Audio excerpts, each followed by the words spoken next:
নমস্কার বন্ধুরা, আজ আমি আপনাদের চিংড়ি মাছ দিয়ে একটা নতুন রেসিপি করে দেখাবো। যে রেসিপিটির নাম হচ্ছে তেল চিংড়ি। এখন আসুন বন্ধুরা, প্লিজ একটা লাইক দিয়ে শুরু করুন আমি কিভাবে এই তেল চিংড়ি রান্না করছি। আর আমি এই রেসিপিটির জন্য এখানে আমি 200 গ্রাম মতন ছোট সাইজের চিংড়ি ছাড়িয়ে নিয়েছি। এই রেসিপিতে কিন্তু বন্ধুরা এরকম ছোট সাইজের চিংড়ি লাগে। এখন আমি চিংড়ি মাছটাকে ম্যারিনেট করব। তার জন্যে প্রথমে দিয়ে দেব, আমার এখানে 200 গ্রাম মতন চিংড়ি আছে। তার জন্য এখানে আমি 1 টেবিল চামচ মতন পাতিলেবুর রস দিয়ে দিচ্ছি। আপনাদের ঘরে যদি পাতিলেবু না থাকে তাহলে এখানে ভিনিগারও ব্যবহার করতে পারেন।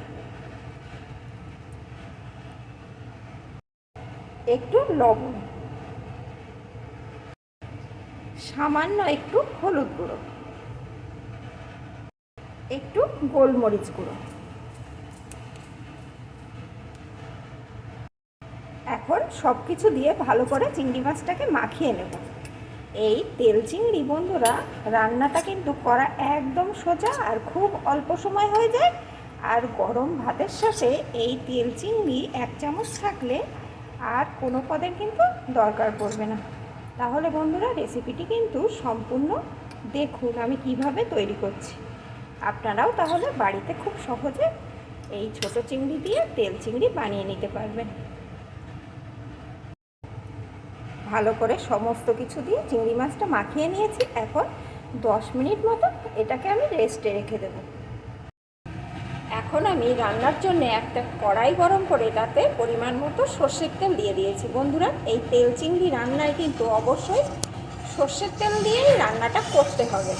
আর তেলটা কিন্তু একটু বেশি পরিমাণে দিতে হবে। আমি চিংড়ির পরিমাণ বুঝে এখানে তেলটা ব্যবহার করছি। এখন তেলটাকে একটু গরম করে নিয়ে আঁচটাকে আমি একদম কমিয়ে দিয়েছি।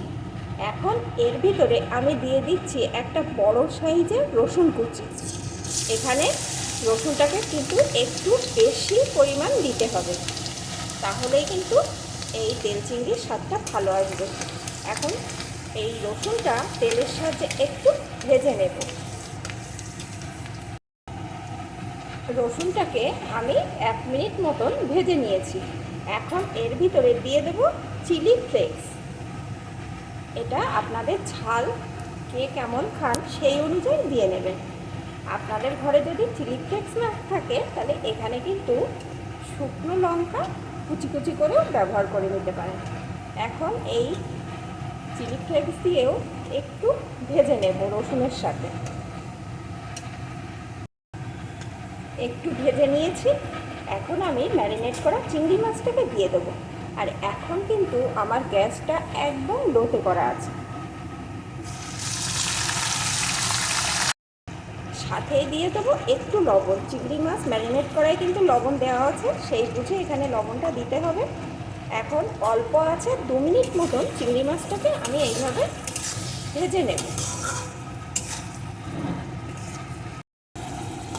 অল্প আছে 2 মিনিট মতো আমি চিংড়ি মাছটাকে ভেজে নিয়েছি। এখন আমি এর উপর দিয়ে দেবো একটু ধনেপাতা কুচি।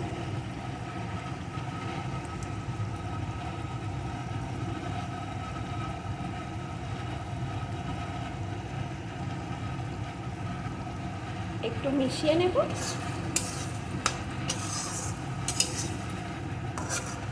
বন্ধুরা এখন কিন্তু একদম রেডি হয়ে গেছে আমার তেল চিংড়ি। এই তেল চিংড়ি গরম ভাতের সাথে খেতে কিন্তু দারুণ লাগে।